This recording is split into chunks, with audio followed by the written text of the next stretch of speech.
Welcome. In this session, we will continue the discussion on convolution. So, in convolution, we work on the convolution between two sequences, let's say x of n and h of n. And we say the convolution between the two sequences y of n, or we can say if we want to compute the output of a system whose impulse response is h of n and input is x of n. We can compute the output y of n by convolving x of n with h of n. So this is how we can compute the output of the system. Or in other words, simply to compute the convolution between y of n and x of n. And we know the convolution can be obtained by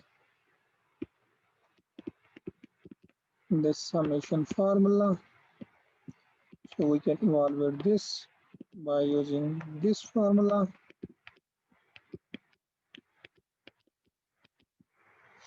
Or we can evaluate this convolution by using this formula.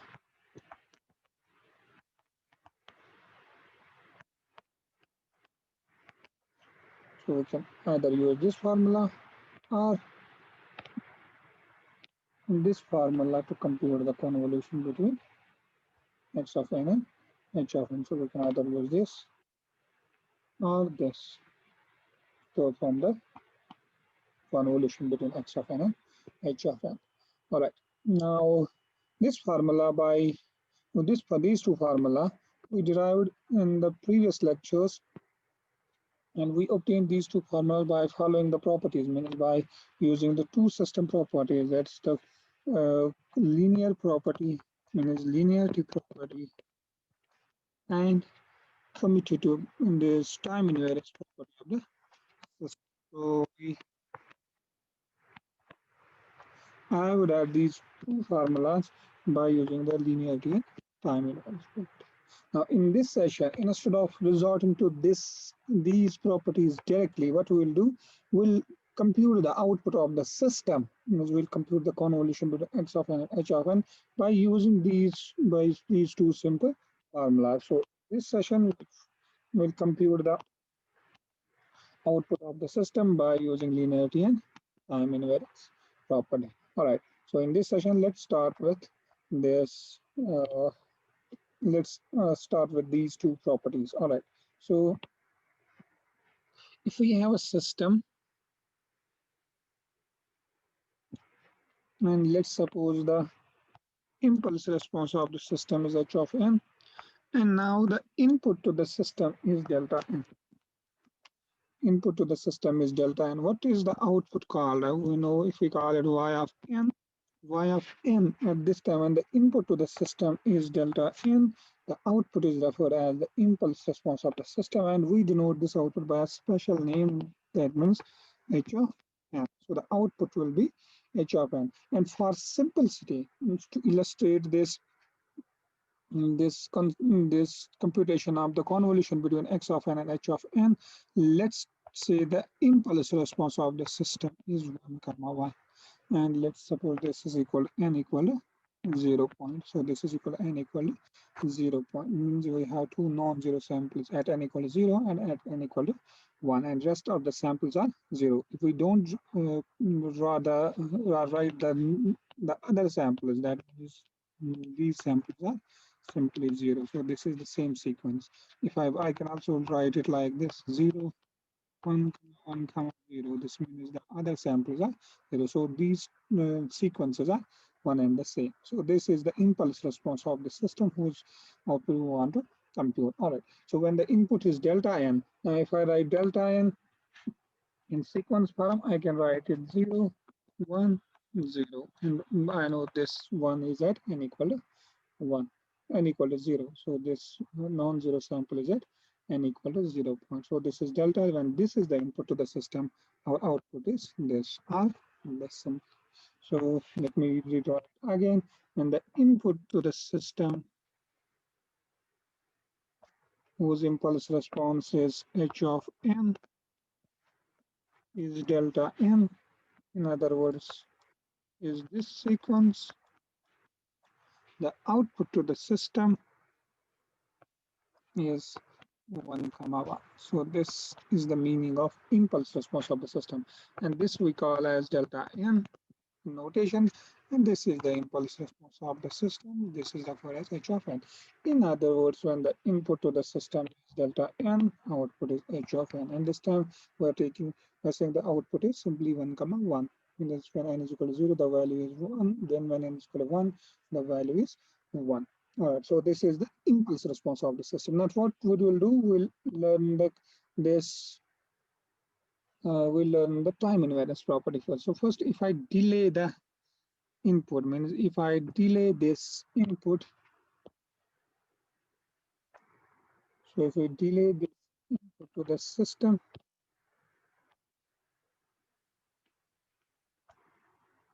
whose impulse response is h of n, and now what we'll do, we'll apply a delayed delta n minus 1 or delayed impulse to this system. What will be the output of the system now? See that if the input to the system is delta n, the output is h of n. Now if the system is following the time invariance property, if a shift occurs in delta n, same shift must occur in h of n. That's the meaning of this time invariance, means this system is time invariant. The output should be h of n minus 1. Now how we obtain delta n minus 1 and h of n minus 1 from delta n and h of n. So how do we obtain in these sequences? So now you can write it. This means simply delayed version of delta n. So let me draw it. So this is 0, 1, comma 0. So now this sequence comes delayed 1, and so this comes delayed by 1 sample time. So if I draw it like this, so similarly I can say the output will be 0, 1, comma 0. So this is the output. So when the input is now delta n minus 1, this is the output, minus origin shifted to minus 1. Same way, if I say if the input to the system is whose impulse response is h of n, is h of n, if the input to this system is now delta n plus 1, if the input to the system is now delta n plus 1, now the output of this system will be identical shift must occur in the output. This is delta n plus 1. If the input to the system delta n is h of n, what will be the corresponding output when the input is delta n plus 1? So the output must be h of n plus 1. Identical shift must occur in those. Now if delta n is given, how do you compute the delta n plus 1? You know this is the shift of the sequence towards the left. So this is the shift of the sequence towards left. So then now the origin will shift here. So n equal to 0 point is this. So same way I can write it like this. Minus 1, comma 1, comma 0. So this is where the origin shift. This means shifting the sequence towards left, and this means shifting the sequence towards right. That's the meaning of delayed in time. Please remember it. So this is the output of the system. If the input is delta n minus 1, delta n plus 1. If it follows the time invariance property. Now to illustrate these sequences, let me draw them. So if the input to the system is